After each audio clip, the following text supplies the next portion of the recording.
Assalamualaikum warahmatullahi wabarakatuh.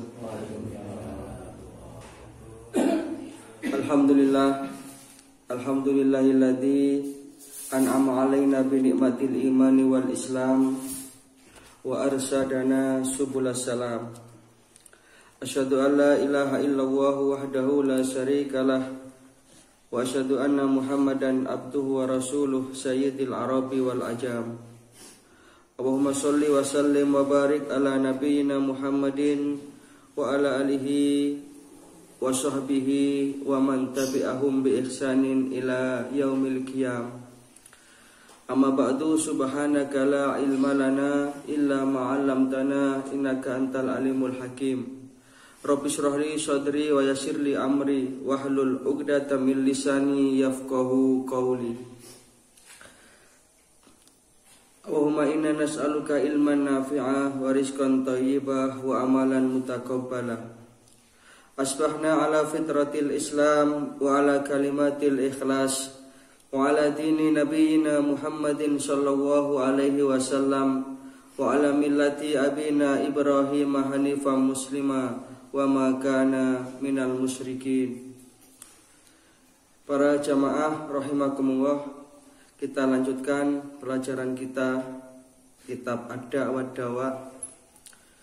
Kita sampai pada bab faslun min asaril ma'asi, bab yang membicarakan tentang dampak-dampak buruk dari perbuatan maksiat. Karena memang maksiat ini adalah penyakit batin. Lek penyakit dohir niku gampang, wonten doktere, maksudnya bisa didiagnosa. Lek hasilnya diagnosa ngeten, obatnya ngeten, itu lebih gampang. Tetapi penyakit batin, nah ini sing mboten wonten doktere, karena kadang-kadang si penderitanya tidak sadar itu. Nah, ini yang berbahaya. Satu diantaranya adalah al-ma'asi, perbuatan-perbuatan maksiat, perbuatan-perbuatan dosa. Walil ma'asi minal asaril qabihati al-madmumah. Perbuatan maksiat ini akan mempunyai dampak yang buruk dan tercela. Al-mudirrati bil qalbi wal badani fid dunya wal akhirah, yang akan bisa membahayakan baik jasmani maupun rohani di dunia dan di akhirat. Jadi kalau kita kena penyakit jasmani, ini paling pol mati, Pak. Paling pol mboten wonten obate. Tapi kalau penyakit rohani yang merupakan dampak dari perbuatan maksiat ini akan bisa menyebabkan kita itu celaka di dunia wal akhirah, baik di dunia maupun di akhirat.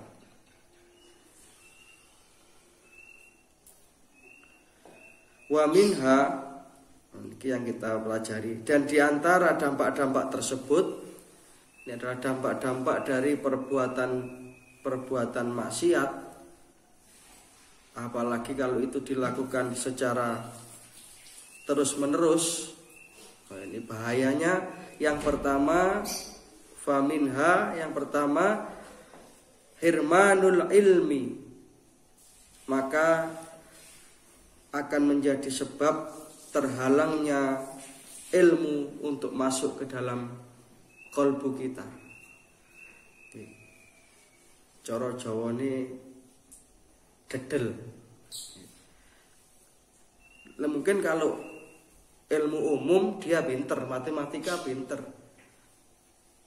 Tapi yang dimaksud di sini adalah sulitnya masuk ilmu yang akan bisa menjadikan dia itu sebagai orang yang benar di jalan Allah.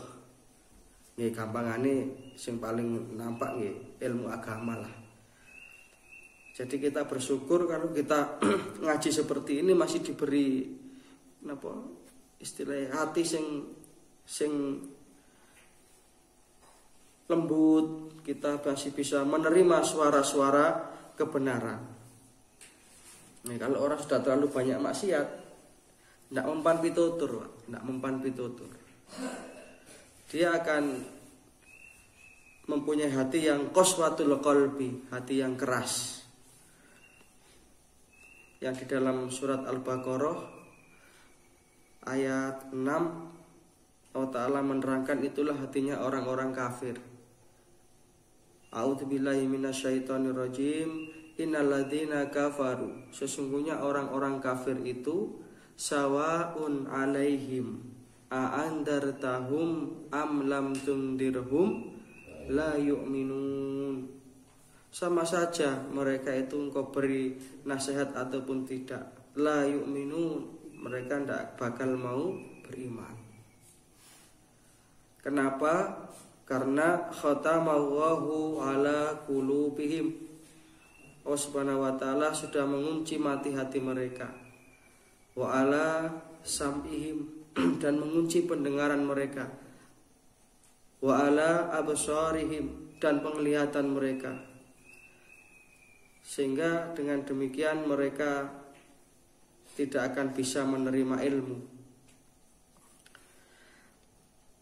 Itu yang pertama, yang bisa yang menjadi sebab dari perbuatan maksiat atau dosa yang dikerjakan. Walamma jalasal Imam Asy-Syafi'i baina yaday Malik. Satu ketika Imam Asy-Syafi'i, beliau sedang duduk bersama guru beliau Imam Malik.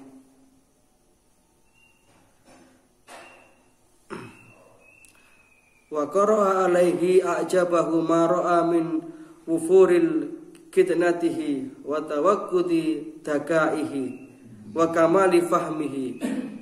Imam Malik itu ketika duduk dengan Imam Syafi'i itu mengatakan kekagumannya terhadap Imam Syafi'i akan kecerdasan dan kefahaman dari Imam Syafi'i. Imam Syafi'i ini usia 6 tahun Pak, itu sudah hafal Quran 30 juz. Imam Asy-Syafi'i usia 10 tahun itu sudah bisa menghafal kitab karya gurunya Imam Malik ini, namanya Al-Muwatta. Al-Muwatta ini kitab kumpulan hadis, terdiri dari sekitar kurang lebih 5.000 hadis. Itu dihafalkan kali Imam Syafi'i dalam usia 10 tahun. Kalau Imam Mantok nih paling hafal syair. Imam Syafi'i itu memang terkenal kecerdasannya. Nah, ketika Imam Malik itu mengagumi akan kecerdasan dan kefahaman Imam Syafi'i bercerita. Jadi Imam Syafi'i itu punya 2 guru yang terkenal, satu Imam Malik, satu Imam Waqi'. Nah, padahal ternyata sebelumnya Imam Asy-Syafi'i ini termasuk seorang murid yang agak lambat. Jadi awalnya Imam Syafi'i ini mboten gampang nyantolan nek diulang niki. Sehingga suatu ketika beliau itu mengadu kepada gurunya yang satunya, bukan Imam Malik, gurunya yang satunya namanya Imam Waqi'. Sampai ini jadi syair yang terkenal ini. Sakautu ila waqi'in su'a hifdi. Aku mengadu, aku curhat kepada guruku Imam Waqi' su'a hifdi, tentang lemahnya hafalanku. Imam Syafi'i itu awalnya lemah sebenarnya hafalannya. Jadi isu hafal, awan lali, awan hafal sore hilang. Sehingga Imam Syafi'i curhat kepada gurunya, su'a hifdi, tentang lemahnya hafalanku. Fa arsadani ila tarkil ma'asi, fa akhbarani bi anna ilma nurun wa nuru wahi la yuhda'u lil 'asi. Kemudian guruku Imam Waqi' menasihati aku, fa arsadani, beliau menasihati aku ila tarkil ma'asi, untuk meninggalkan perbuatan-perbuatan maksiat. Ya bahasa bebasnya kalau nuri, sampean nek kepengin pinter, kepengin gampang paham, kepengin duwe ilmu sing manfaat, tinggalno maksiat. Jadi ilmunya bisa berkah. Satu di antaranya ilmu berkah itu nyantol niku wae. Lah lari sakniki mboten sekolah mbek gendaan. Ilmune berkah napa? Sekolah ngakali bapakne LKS jarene 100.000 padahal regane mek 80.000. Lah niku bahaya niku. Ndak bisa. Karena apa? Fa'arsyadani ala tarkil ma'asi. Kalau kita ingin dapat ilmu yang manfaat, kalau hati kita ini ingin dilapangkan oleh Allah Ta'ala untuk menerima suara-suara kebenaran, maka ala tarkil ma'asi, tinggalkan maksiat. Kenapa? Fa'ahbarani, guruku Imam Waqi itu mengatakan bi anna ilma nurun, karena ilmu itu cahayanya Allah, ilmu itu petunjuknya Allah, ilmu itu hidayahnya Allah. Wa nuru wahi la yuhda'u lil asi, dan tidak akan mungkin cahaya Allah itu diberikan kepada pelaku-pelaku maksiat, pelaku-pelaku dosa. Itu yang pertama, perbuatan maksiat akan bisa menghalangi seseorang untuk mendapatkan ilmu. Makanya golek ilmu niku kalau kepengin bermanfaat memang harus kadang-kadang direwang kali tirakat. Itulah bedanya Bapak Ibu belajar di pesantren yang memang ada riadoh-riadohnya, tirakat-tirakatnya, itu berbeda memang dengan belajar sekedar belajar secara formal. Karena ilmu itu cahaya Allah. Semakin orang itu bersih hatinya, maka semakin dia itu akan mendapatkan ilmu. Kalau kita lihat ulama-ulama dulu itu kan luar biasa. Kayak Imam Syafi'i ini usia 6 tahun hafal Al-Quran 30 juz loh. 30 juz. 30 juz itu 6.236 ayat. Hafal di luar kepala. Ditambah lagi beliau menghafal tadi itu kitab Al-Muwatta karangan Imam Malik yang isinya memuat kumpulan-kumpulan hadis. Niku lek dicetak tebel sak menten kitab Al-Muwatta niku. Itu dihafalkan oleh Imam Syafi'i. Ampun, itu yang pertama. Maksiat akan menghalangi masuknya ilmu. Jadi tidak mungkin orang itu akan mendapatkan kemanfaatan ilmu ketika menuntut ilmu dia barengi dengan maksiat. Yang kedua,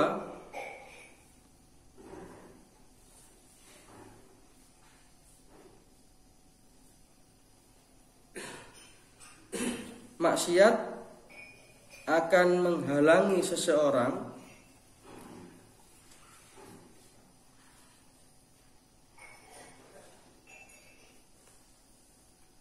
untuk mendatangkan rizki. Jadi maksiat itu akan menghalangi datangnya rizki. Kalau kemarin di masjid itu kita bahas 10 kunci pembuka rizki. Nah ini maksiat ini menjadi penutup rizki. Hirmanur rizki, akan menghalangi rizki dari pelaku-pelakunya.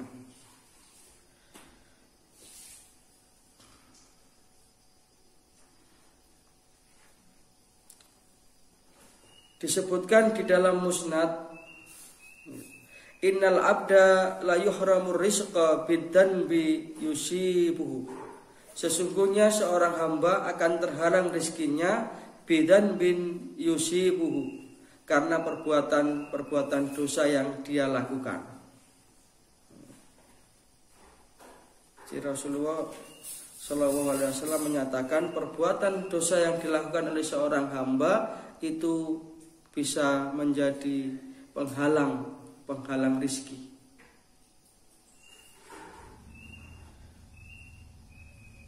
Karena perbuatan-perbuatan dosa ini akan menjauhkan seseorang itu dari yang namanya rahmat Allah.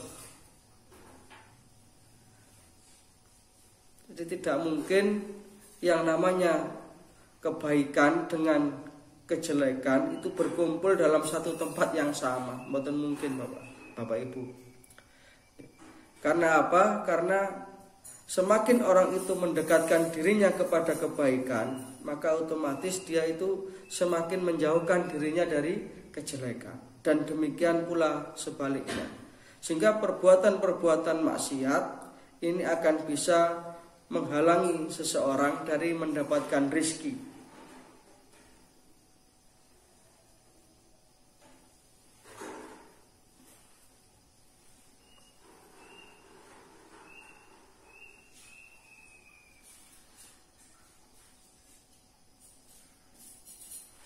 Yang ketiga,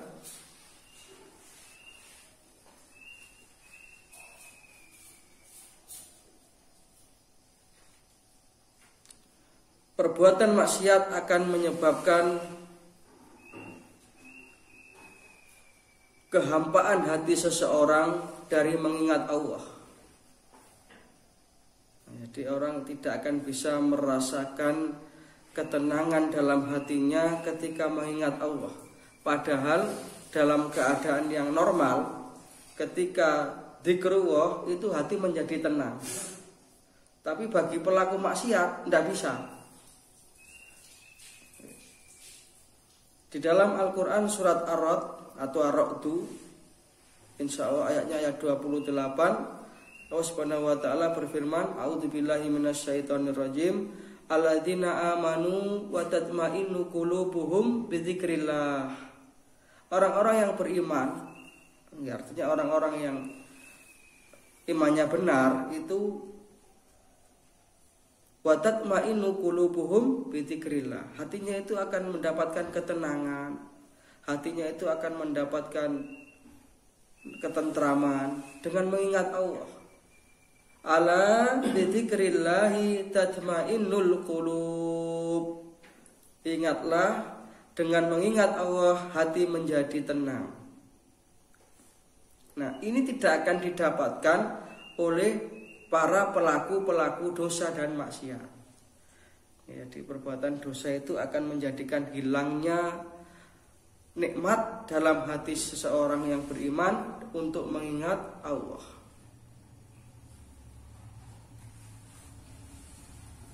Dan hal ini tidak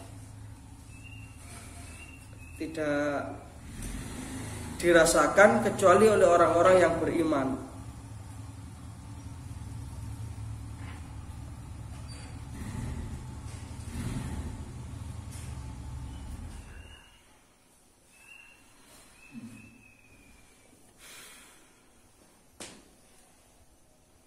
Yang keempat, ini banyak sekali dampak-dampak maksiat ini. Tapi pengarang kitab Ibnu Qayyim al-Jauziyah hanya menyebutkan beberapa. Nanti mudah-mudahan nanti bisa menjadikan satu tambahan keterangan yang bermanfaat bagi kita. Tadi yang pertama apa? Menghalangi masuknya ilmu. Yang kedua akan menghalangi datanya rizki. Yang kemarin sudah saya sampaikan di Masjid NH bahwa rizki itu sesungguhnya luas sekali cakupannya, tidak hanya sekedar materi, tidak hanya sekedar duit, tetapi kesehatan, keselamatan itu juga rezeki yang luar biasa.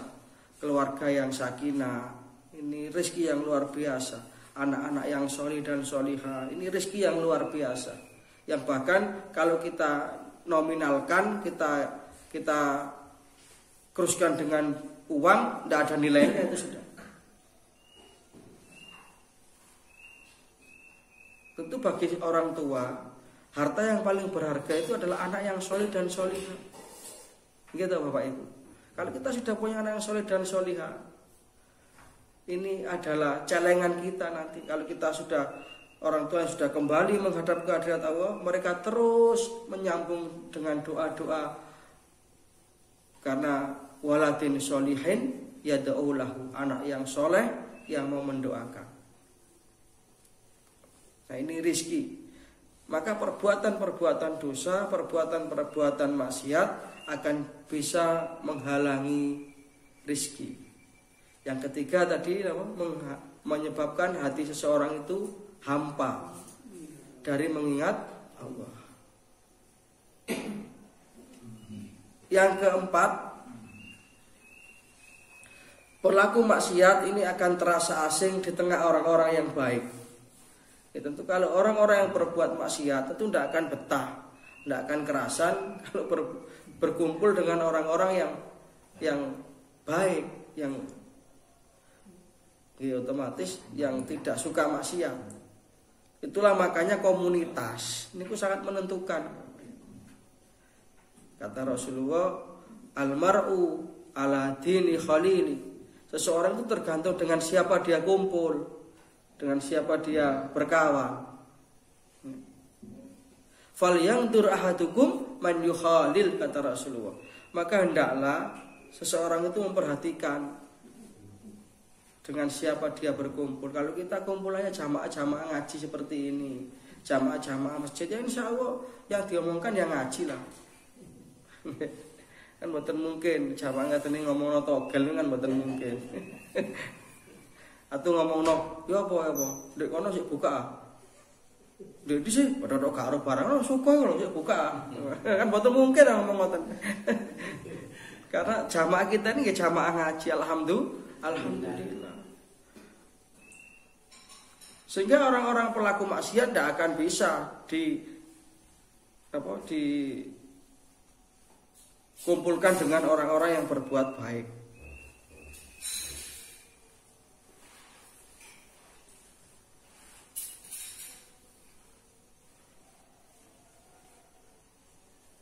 Bahkan para salafus sholih, orang-orang yang sholih, ya, para ulama itu mereka jikalau melakukan perbuatan salah atau perbuatan maksiat sedikit saja, itu mereka langsung merasakan dampaknya.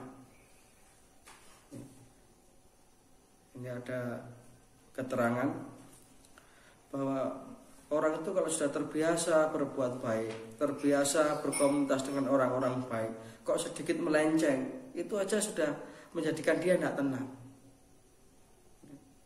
Lapo-lapo mboten tenang. Akhirnya dia segera kembali, taubat dan beristighfar kepada Allah Subhanahu wa taala. Sebaliknya, orang itu kalau sudah terbiasa maksiat, lakoni api ini koyo enggak ngefek teman-teman, karena terlalu banyak kemaksiatan yang dia lakukan. Sampun. Yang kelima,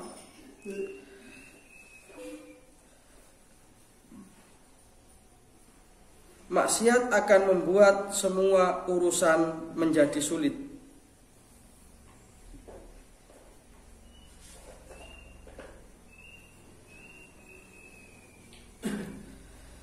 Taksiru umuri alaihi.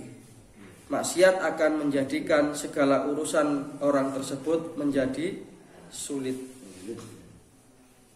Fala yatawajjahu li amri illa yajiduhu mughlaqan dunahu aw muta'assiran alaihi. Tidaklah pelaku maksiat itu melakukan satu urusan melainkan dia akan menemui berbagai kesulitan dan kebuntuan di dalam permasalahannya. Jadi orang kalau sudah melakukan perbuatan maksiat dan dosa secara terus-menerus, satu di antara dampaknya nih, urusan apa mawon angel. Gak full. Naudzubillah min dzalik. Inilah bedanya, karena maksiat itu lawannya adalah takwa. Kalau orang yang bertakwa, apa kemarin janji Allah dalam Al-Quran? Wa may yattaqillaha yaj'al lahu makhraja. Kalau engkau bertakwa kepada Allah, maka Allah mengatakan yaj'al lahu makhraja. Aku berikan jalan keluar dari setiap permasalahan. Nah, pelaku dosa sebaliknya, maka akan menjadikan yajiduhu mughlaqan dunahu aw muta'assiran alaih. dijadikan urusannya itu sulit dan buntu. Ini dampak negatif dari perbuatan dosa.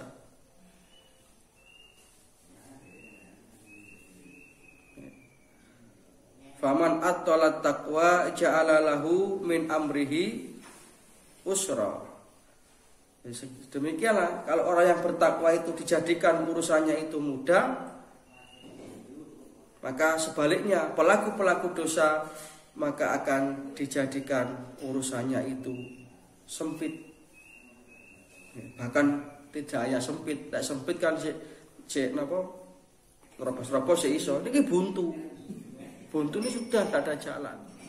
Kecuali kalau dia segera bertobat dan kembali kepada Allah, pasti akan diberikan makhraja, jalan keluar. Lanjutannya ayat tadi kan jelas itu, wa yarzuqhu min haitsu la yahtasib. Di samping jalan keluar dari permasalahan, mereka juga diberikan oleh Allah Ta'ala rizki dari jalan yang tidak disangka-sangka.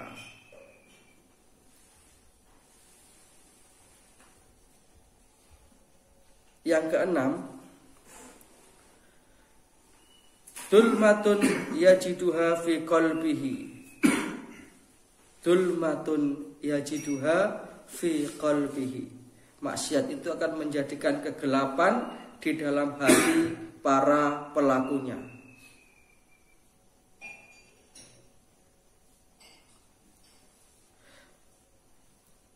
Hakikatan yahisu biha kama yahisu bidul matil laili al-bahimi idza adla hamma. Pelaku maksiat itu akan merasakan kegelapan dalam hatinya sebagaimana merasakan gelapnya malam. Karena memang maksiat itu dulmatun. Maksiat itu adalah kegelapan. Bisa kita bayangkan kalau kita itu berada dalam kegelapan, lalu mati waktu mau. Apa yang terjadi? Tentu kita akan kebingungan, tidak punya pegangan, dan semuanya serba meraba-raba. Itulah orang yang senang berbuat maksiat. Mereka dulmatun, mereka berada di dalam kegelapan, berada di dalam kebingungan, tidak punya arah petunjuk.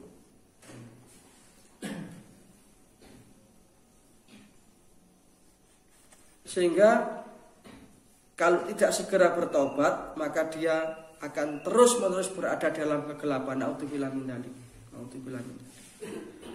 Karena dalam satu hadis Rasulullah itu bersabda, innal abda idza akhta'a khati'atan.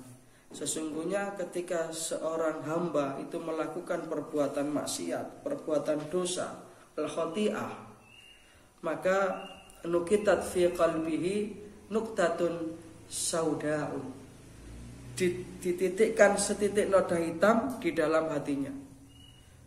Nah, kalau tidak segera ditaubati, ya, maka noda hitam itu akan terus menerus menempel di hatinya, sehingga dulmatun, hatinya menjadi hati yang gelap. Itu tadi.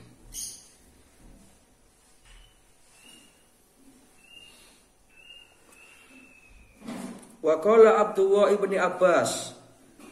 Abdullah bin Abbas, sahabat Rasulullah, sahabat sekaligus napa lek putrane Pak Lik niki berarti sepupu.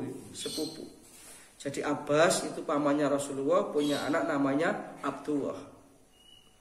Abdullah bin Abbas bin Abdul Muthalib. Beliau berkata, Abdullah bin Abbas ini termasuk satu di antara sahabat Nabi yang ahli di bidang tafsir Ibnu Abbas. Inna lil hasanati diya'an fil wajhi. Ini kata Ibnu Abbas. Sesungguhnya kebaikan itu akan mempunyai atau menjadikan wajah seseorang itu bersinar. Jadi kalau al-hasanat atau kebaikan itu diaun adalah sinar, maka al-ma'asi atau kemaksiatan itu adalah dzulmatun. Jadi nyun sewu ngapunten, orang itu kalau sudah senang berbuat baik, dari pancaran wajahnya aja sudah kelihatan cerah, bersinar. Itu yang liane remi, mesti raine kan buruk. Iki melekan, mabuk, itu pun ketok, aura wajah itu pun ketok. Maka kata Ibnu Abbas, innalil hasanati diya'an fi wajhi. Itu yang nampak. Yang tidak nampak, wa nurun fi qalbi, dan cahaya di hati. Kalau hatinya sudah bercahaya, dia itu gampang sekali melakukan kebaikan-kebaikan. Ipari bahasane ketinggalan sholat berjamaah sepisan teman-teman getun. Karena sudah terbiasa. Dan alhamdulillah kita bersyukur kalau kita sudah diberi hati yang seperti itu. Itu berarti hati kita hati yang bersih sudah. Jadi kalau ada orang mengaku Islam tapi gak sembahyang syukur tahun gak kroso lah niku sudah dzulmatun niku sudah berarti sudah kegelapan.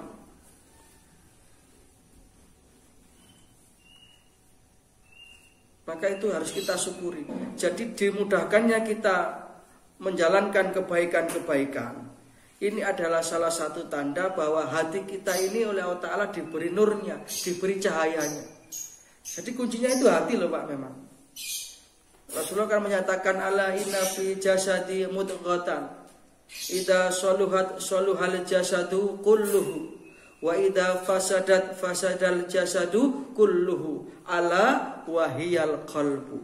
Manusia itu di dalam tubuhnya ada satu segumpal daging, segumpal darah. Yang apabila ini baik maka baiklah seluruh tubuhnya. Kalau ini jelek maka jeleklah seluruh tubuhnya. Ketahuilah bahwa itu adalah hati manusia. Makanya lek wonten bapak maksudnya anak ele hati-hati ya le. Napa Pak iki lho udan-udan embonge lunyu. Lunyu niku sing kepreset atine napa sikile? Kan nggih sikil, oh gak le sikil-sikil ya le. Embonge lunyu. Kenapa? Karena hati ini yang jadi komando. Sehingga hati yang dipenuhi dengan kebaikan-kebaikan, hati yang oleh Allah Ta'ala sudah diberikan nurnya, cahaya-cahaya Allah, cahaya-cahaya ilahi, maka itu akan menjadikan dia bisa merasakan nikmatnya ibadah. Sebaliknya hati yang gelap karena kemaksiatan, gini wow, dari tampilan wajahnya sudah kelihatan. Di samping itu wasa'atan fir rizqi, orang yang